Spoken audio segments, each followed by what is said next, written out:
Hello, everyone, and welcome back to the second part of Bola Bola's take on the France 98 World Cup.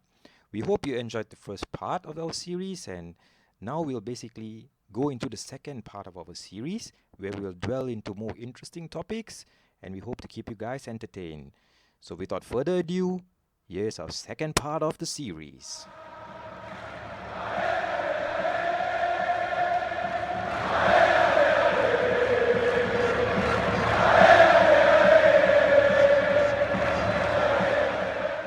Okay, guys, and welcome back to our following segment.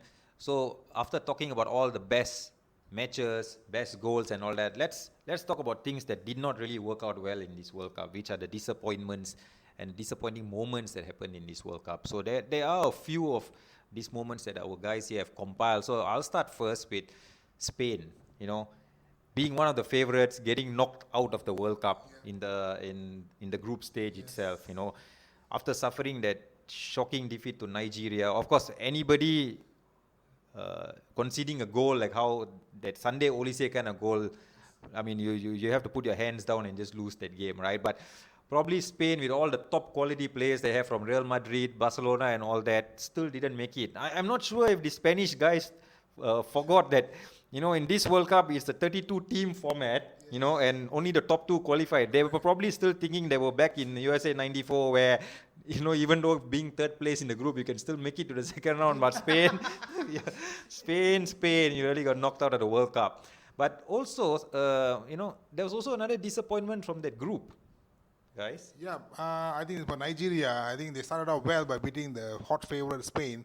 But the Nigeria team also had a lot of promising talent and a lot of good players. I think Hande Olise, like what Elvin said, I think there was also Amokachi and a few of them, Abu Kano, Finidi George, yeah, a number of them. So I think they started very well. I was actually looking for them to beat Denmark. I think second round they met Denmark and actually setting up a mouth-watering showdown with Brazil. And I wanted them to basically, the hot favorites from Brazil versus the African team, continent. But the Nigerians lost terribly to Denmark. Well, it was really a bittersweet performance from Nigeria. In fact, if I can remember, this game was in the early hours. I sort of overslept, to be honest. And by the time I woke up, when I saw I haven't realized the scoreline yet, but when I realized it was already 4-0 to Denmark, I just couldn't believe it. Because to be honest, I really felt that if Nigeria beat this Danish team, there's a very possible chance I will put my money on them beating Brazil. I really believe that. Because after all, they did beat Brazil in Atlanta to win gold. I believe they can do it again. Because the players, the squad was just perfectly good. But, again, as always, that it was very disappointing. But having said that, also another team that also had a promising start with a disappointing end, it's none other than Romania. They did beat Colombia, they did beat England, but after that, well, Elvin, what the hell happened, man?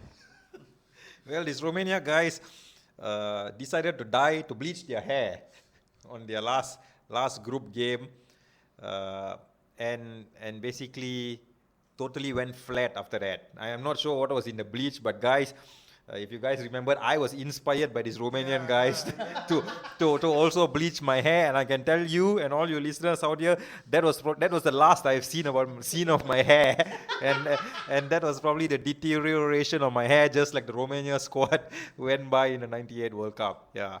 So next time when you bleach, make sure you bleach in the right company or right shop. yeah. So that's basically what I mean. The disappointment of the Romanian team as well. Okay. But, the also disappointing thing is when you talk about World Cup is the heartbreaking moments. I mean, this is really heartbreaking. I mean, even to be honest, still today, I can't imagine being a fan of this team or the people from that country, how they must have felt about this. We're talking about Morocco.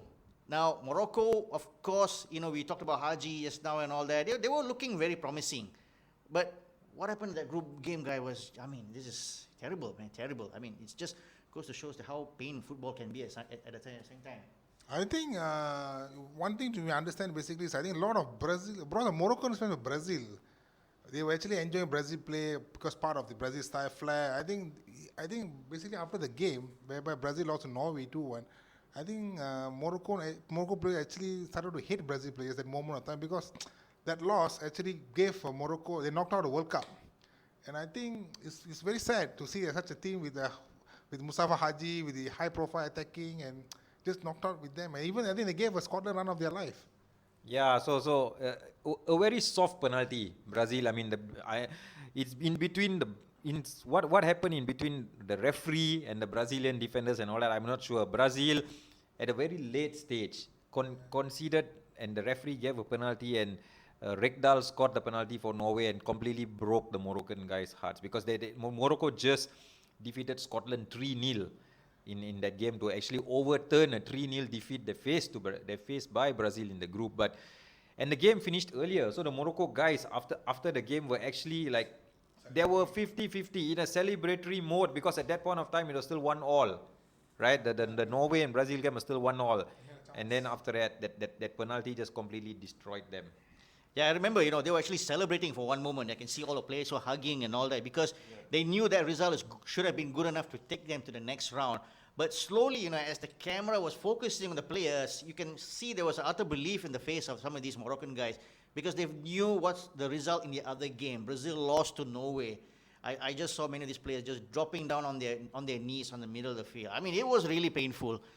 But I guess, it all comes down to the most important game in every World Cup, which is the World Cup final itself. I mean, we all unanimously agreed that this was by far the most disappointing World Cup final. Yes, with the Brazil coming there with the hot form, Ronaldo, they also have a backup with Bebeto, Rivaldo. They should have actually gave fight to France as well, but suddenly they decided not to turn up the game, Alvin. Yeah, so basically Brazil just went flat, okay, in the most crucial game of this tournament. Yeah, a very disappointing final. The way the whole final just progressed, the way it just went on, and Brazil just could not give a fight, and so to us, that's why we categorize this as one of the most disappointing moments. And Brazil having that situation with Ronaldo, apparently in the morning he woke up sick, but still they had lots of pressure to start teams even. But then they had one guy there that they could have started. Well, if you remember, in the original World Cup lineup, the Ronaldo name was missing from the lineup, and at that time everybody was wondering what happened, what's going on here. But later on, when another list came in, Ronaldo was reinstated back. But in fact, the original player that's supposed to start that final was none other than Edmundo. Now, Bala, I'm sure we can all agree on this. People who know football knows how good Edmundo is, right? Yeah, I think Edmundo was one of the top players, especially also in Syria. I think he was consistently scoring with his attitude. I think he would never give up kind of player. And he was actually technically very good with flair and also flamboyant. But also, I think the coach also made an error. I think he never calling Romario. I think one of the notable present who wasn't in the World Cup. I think that would have made some kind of difference even. Well, maybe. I mean, Romario by then, of course, he was definitely getting old. I think he was quite old already by then. But, he still had the touch, the toe-poke skill that really made Romario stand out. Something which I personally idolize. If these guys play football with me, they know I'm toe-poke all the way. We can remind of your tonjols today.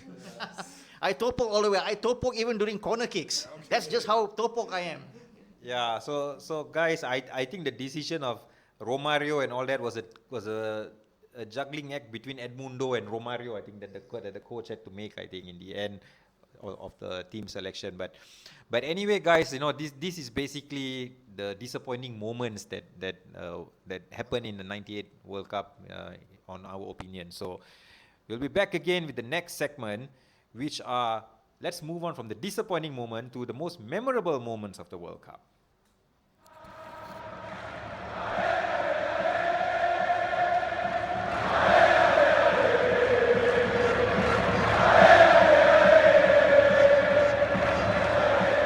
Okay, guys, and welcome back. We will now like to move into the most memorable moments. Let's move on from the disappointments, guys. Let's go to the memorable moments of this World Cup, right? Yeah, exactly, Bala. And a few of the memorable moments that we have got down here, and and we have agreed to this. So number one, the first thing we would like to highlight here is the Blanco bounce. Guys, like, this is something very unseen. We have seen all kinds of skills in football, all kinds of backflips, nutmegs, and all this all, but the Blanco bounce, guys, amazing. Steven? Oh yeah, I mean the game between Mexico and South Korea. I mean that's another memorable World Cup game. South Korea took the lead, surprising everyone, and people thought this could be the first time that South Korea will finally get a World Cup win. But no, because on that day, apart from Luis Hernandez, there was another player who introduced himself to the world, and what a way to introduce yourself by doing what do you call it, the Quanta Mina. Quanta Mina, basically. Yeah, the Quanta Mina. Okay, not Guantanamo Mera, okay? Okay. Yeah. So Basically, what he did was, he was sandwiched between two defenders. He couldn't move anywhere. He couldn't move left. He couldn't move right. He couldn't go up forward. So what he decided to do, he decided to squeeze the ball between his 2 feet and jump over. Oh my goodness! I mean, I don't know, Bala. What was your first impression? I think that was basically an instinct move. You realize he was caught in a corner like a rat. Suddenly, pop! He did his magic and just grabbed the ball with both his foot and just both his leg and just jumped over. And another one is interesting, Sivan. This is kind of another unique. I think the one-off kind of thing, right? Definitely. I don't think it's very hard to see any football player will score in the World Cup. I mean, in his World Cup career for two different countries. But that's what Robert Prosinecki did. Because when he scored for Croatia against Jamaica, he became the first player to do so. Because 8 years ago, when he was representing Yugoslavia, he also scored in Italia 90. And as a matter of fact, speaking of Yugoslavia, France 98 was the last time where they qualified to the World Cup as Yugoslavia, because subsequently they became Serbia, Montenegro, and then just Serbia alone. But again, we're talking about Italia 90 because there was one unique player who came from them. He went through a bit of troubled time in his career, but France 98 gave him a chance for him to redeem himself. Bala, who are we talking about here? There's the divine ponytail, Roberto Baggio. But for that World Cup, he cut off his divine. Basically, he's cut off his hair. But I think one thing about Roberto Baggio, he's had after the US 94, I think he had a bad career. Whereby I think he even ended up playing the Bologna, I think, to recover his career, and it was just for a World Cup, recall. But I think from mistaken, he was called up a few other teams, but he decided to stay in Italy because for a chance in the World Cup to redeem. And he redeemed himself very well against penalty, against Chile with South American team. One of the great legends, I would say, who graced the game. He deserves maybe a next shout out also as well. How about the next even? Definitely, I agree with you, Bala. Roberto Baggio, by far, is to me the best ever Italian footballer of all time. Okay, of course, we're gonna do a shout out on him one day. Yes. But let's move on to the next most memorable moment. Now, it's very unlikely that teams have a habit of scoring in injury time, but that's what happened to Austria. In 3 consecutive group games, all their goals came in at the last minute in injury time. They scored an equalizer against Cameroon. They did the same thing against Chile.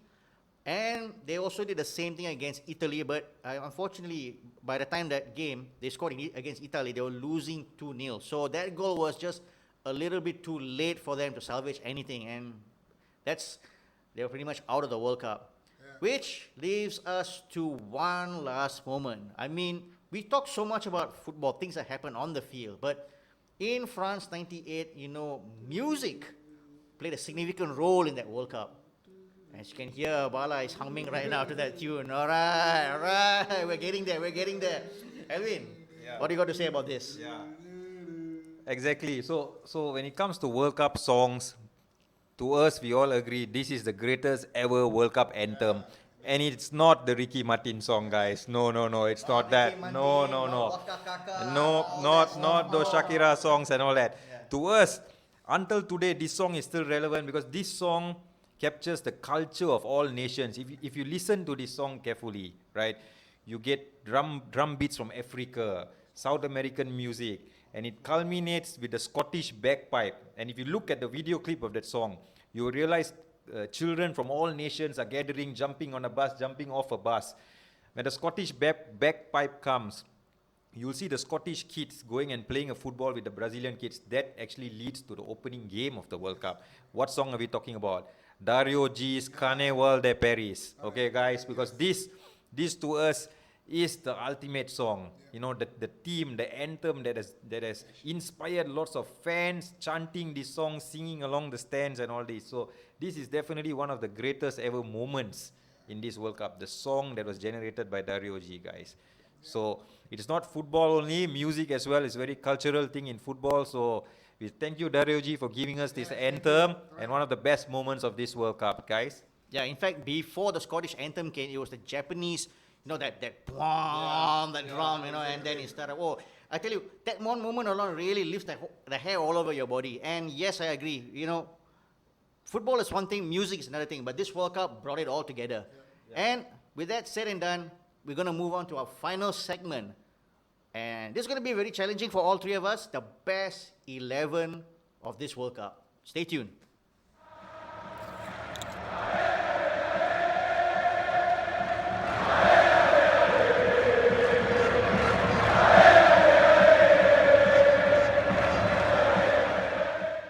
Okay, now we have come to the final segment. So, as always, when a tournament comes to an end, it's always a common thing among football fans, critics, pundits, and writers alike to come up with what could be possibly the best lineup. Now, France '98 is a very tricky World Cup for all of us here. We just cracked our heads, downing a few whiskeys, really try to come up with the best possible lineup that we can all agree from. But here's how we're going to start. I'm going to go with the defense straight away. And at right back, we all agreed it was Lilian Thuram. Not because of the 2 goals he scored against Croatia. It's only 2 goals so far in his entire history. But I think, the right was his.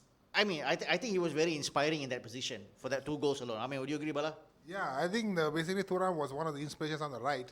I think there's a lot of potential like Cafu and also Zeneti was there, but I think Thuram made the mark because I think with defensive prowess and also with his attacking towards the end. So I think that's made of why we selected Thuram in first place. What do you think, Elvin? Yeah, so definitely Thuram controlled the entire right side, well deserved to be on the right side. So we move from the right back to the left back, the guy playing on the left side of the defense. If you look at our formation, we actually like a very attacking-minded formation. So we like our wingers to go up, back and forth. People might be wondering what happened to those Brazilian guys like Cafu and Roberto Carlos. Well, guys, Roberto Carlos did not make our cut. It's Robert Yanni. Robert Yanni on the left side of midfield. Definitely, to us, had a much better tournament than Roberto Carlos. He was more solid, more sturdy, strong in defense, and also helping his side up front on attack. And what a goal against Germany as well. So kudos to Robert Gianni for keeping the left defense as yours. I think also partly because I think he played his playing career in Bayern Munich. But I think that's given him a German kind of German mentality against the German as well. Gianni played in he was a West Ham guy, man. Oh, okay. I think we made a mistake there. Let's see how. Oops. Oops. A lot of hammers are going to be angry with you, Bala. Anyway, moving on to the centre-back position. So we had to come up, we are talking about a very attacking lineup. So we had to make sure that our back 2 had to be a very solid, rock the wall. It has to be a wall. But at the same time also we felt that, they could also go up any time, every now and then. So we decided to settle with Marseille Desailly and Frank de Boer. Now, Desailly, we all remember what he did for AC Milan against Barcelona. He's one of those guys that when he really feels like going up, he'll go. But when he defends, he's unbreakable. And then you got Frank de Boer. Another, I think he marshaled that Dutch defense perfectly. It was just a bit unlucky that Holland couldn't wrap up with the World Cup winning team. But, I think Frank de Boer was perfect in the centre back. But, any arguments here, guys? No, I think also one contribution he made during the World Cup was what a pass to Dennis Beckham as well. And Marseille Desailly, as usual, did his job. And also, I think he was one of the leadership who goes up and down and manage the team accordingly. Next, we move to the very interesting part, midfield, which we agreed to have with Edgar Davids as part of the team. Yes, indeed. So our midfield, we have settled with 4 guys. This was the part where we really cracked our head trying to fill in the proper players into their positions, and we have agreed that to play a more defensive role, winning the ball and all that, we have selected Didier Deschamps as the ball-winning midfielder right in the midfield, and partnering him playing below the other midfielders up front is Edgar Davids. Being the box-to-box midfielder, is enterprising, his energy, his heart running up and down. And I mean, guys, these two guys. Before we go to the attacking-minded midfielders, let's elaborate more about these two guys, man. I mean, there's no question. I mean, we are looking at a very attacking with our left back and right back going up and down. And of course, we can't just leave our centre back all by themselves. So it's important to have a player. Of course, Des Cham will be more in a defensive role. He'll be more of sort of accompanying Desai and Frank de Boer. At the same time, Davids, well, I mean, of course, he's going to be down, he's going to be up, he's going to be everywhere. That's the kind of player he is. He's very enterprising, very industrial. The kind of player that I think Alan Brazil, gets very animated when he commentates. Right, Bala? Yes, I think with Des Cham giving a cool kind of steady kind of protection with the defense, and Edgar Davids with bulldog style, I think suited the entire midfield perfectly with our attacking lineup to support the left back and right back. How about attacking, Sivan? Okay, it was a very tough choice. I mean, there was a lot of players that it was very difficult for us to leave out a lot of notable names. But we decided that, these two players were the perfect central midfielder, attacking midfielders. Now, bear in mind, they may not be playing that position, but here's how we decided to strategize our team. We're going to have Rivaldo and we're going to have Zidane. Of course, Rivaldo, we know, is a left-footed player who mostly plays on the wing, on the forward left. But we decided to put him there in the center, whereby he will drift towards the left very often, leaving Zidane more of a player that controls the whole right in the middle, and maybe once in a while, pushing himself to the right. I don't know, guys. I think it's a fair choice, Elwin.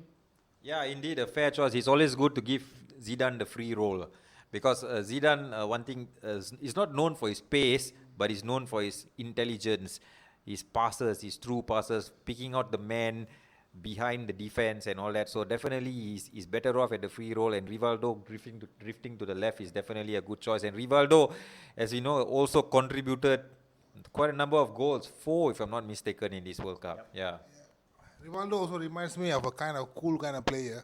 Only thing is, doesn't have a flamboyant type, but I think he contributes lots to Brazil football and also football as whole. And of course Zidane, who can never forget him with his determination, with his cool pass. I think World Cups means also Zidane as well for France. Now let's end it with striker. I think this is. I think all of us agreed. Sivan? Well, there's no denying that, these two were the best strikers. I mean, of course, I had to disappoint Bala by leaving out Gabriel Batistuta. I also had to disappoint him again by leaving out Christian Vieri. I also had to disappoint, who else? Patrick Kluivert or even Dennis Bergkamp for that matter. But at the end of the day, it had to come down to these two players. One, of course, before the World Cup, he was regarded as the best striker in the world. And the other ended the World Cup as the best striker, because Ronaldo, of course, we're not going to argue why, but at the end of the day, it was Devo Suker who took the golden boot, 6 goals altogether in the World Cup. I mean, what better partnership than this? Come on, guys. Yeah.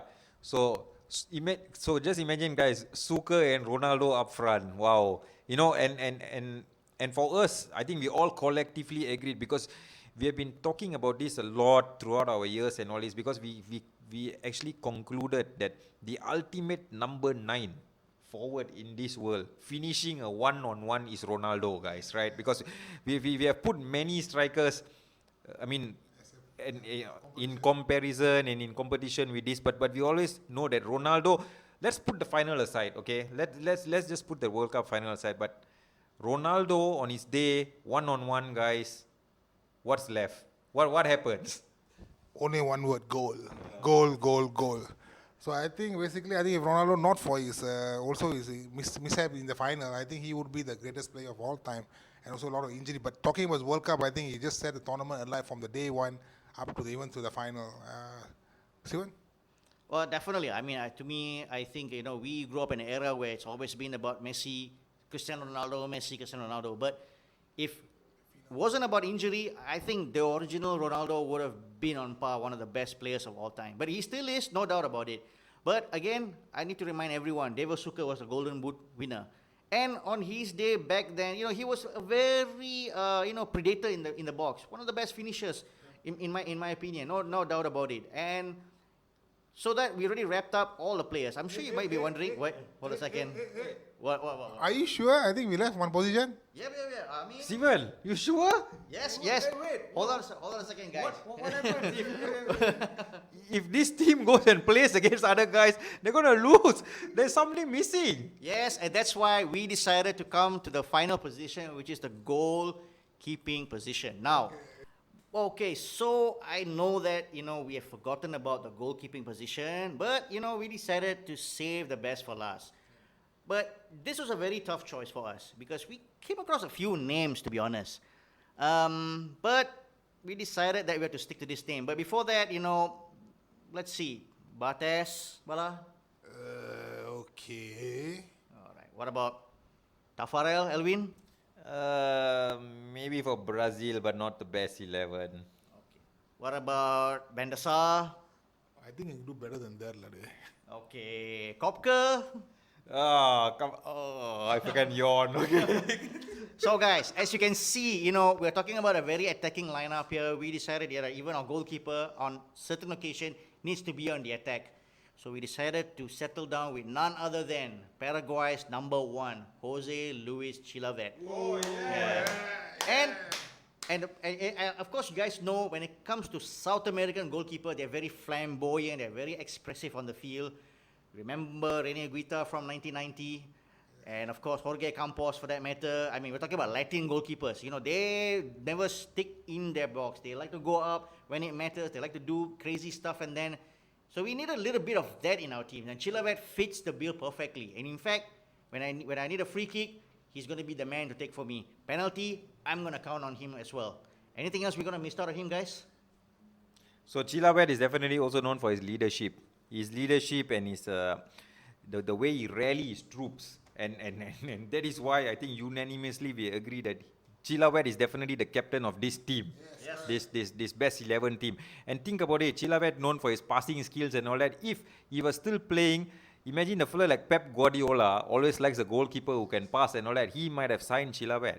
Yeah, true, Elvin, what you say. But also, I think nowadays, I think there's no goalkeeper actually like previously from the Latin type of guy, which is flamboyant, voice, vocal, leadership, thumping the chest, go for gung ho, shout, fight. I think there's no more such a quality in goalkeeper anymore. So Chilavet, you deserve it. You're our man. Yeah. So with that, we wrap up our best 11 of this World Cup. Of course, final say is all up to you guys. Let us know what you think. With that said, come down to our last segment. Histórico de Vélez, José Luis Chilaver. A los 21, Vélez 2. All right, last but not the least, why this World Cup is special for all three of us? Steven, I think you have the honors to start first. Well, we could have picked a lot of World Cups, but the reason why we decided to pick France 98 particularly is because our friendship, three of us, especially when it comes to World Cup, started here. Of course, Bala knew Elwin a few years back. I got to know Elwin a few years back, and then I got to know Bala. But ultimately, this is our first World Cup together as friends. So, throughout this whole World Cup, starting from the moment Brazil, Scotland, all the way to Brazil against France, our journey as friends, we really, there was a lot of things happen, I think, Elwin, you want to talk about what happened after the Dennis Bergkamp goal? Yeah. So basically, as what Steven mentioned, friendship is the one that fostered us together in this World Cup. And another important key word here I would like to use is freedom. And why I say freedom is because we were all 18 years old at this time, right? And getting our driving license, getting hold of our father's cars, and able to leave the house finally, and go and watch these games outside. Because previously, when I was growing up, watching a World Cup was always a challenge, because when you're much younger and your parents expect you to go to bed early, because we are from Asia, and Italia 90, those games were like the middle of the night. I think you guys also have gone through this, trying to sneak out of your room and turn the TV on without the sound, just to quietly watch the game and try to enjoy the game without waking up your mom and your dad.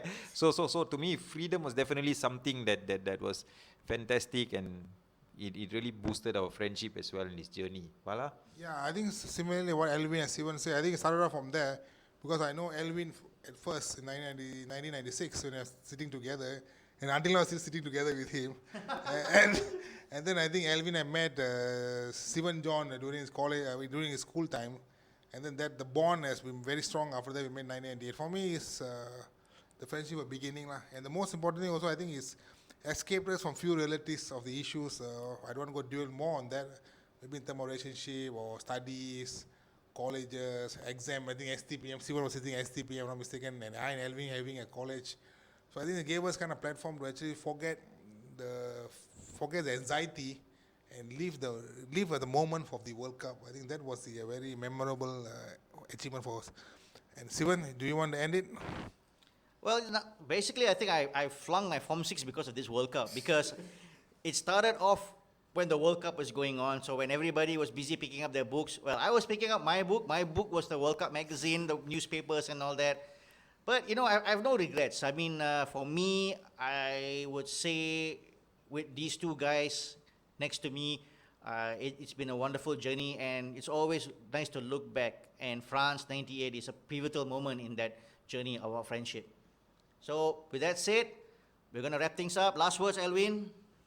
So yeah, so that's our review for France 98. Hope you guys enjoyed it. Yeah, similarly, please give us a comment where we improve, what shows you want to hear, and how can we move forward from here. If this excites you, please support us, and we will give you the best for to perform.